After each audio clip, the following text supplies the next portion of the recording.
kuzatuvchilar. Bugun ko'radigan bemorimiz bu kishi 2021-yil boshqa joyda operatsiya bo'lganlar, qalqon sumogngiz bo'yicha operatsiya qilishgan mutaxassislar.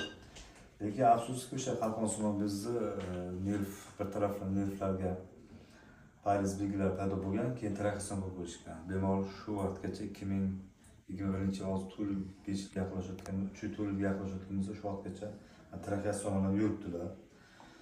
Bizga hozir keldilar, traxeostomni yopib bergan deyaptilar. Men hozir birinchi qiladigan narsamiz tekshirib ko'ramiz.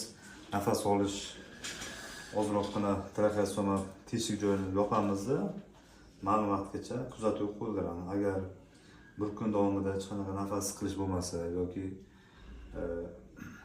bemorda o'sha nafas yetishmovchilik qaysi belgilar bo'lmasa, ovozlar yaxshi holatda bo'lsa, bizlar yopishimiz mumkin. Agar bu holatda bo'lmasa, demak traxeostoma yana qoldirish to'g'ri keladi. Sababi yana nafaslar qaytib qolsa, qaytadan ochib traxeostoma qo'yish to'g'ri qolishi mumkin. Shuning uchun qalqon sumogningizda eng qo'rqadigan, eng nozik tarafi nervda to'liq chiroyli ajratish. Agar shunday problema bo'ladigan bo'lsa, demak mana shu holatga tushib qolishlari mumkin bemorlar. Shunga ehtiyot bo'lasizlar va eng asosiysi o'sha malakali mutaxassis tanlashga adashmaslik kerak. Shaharlikcha bering.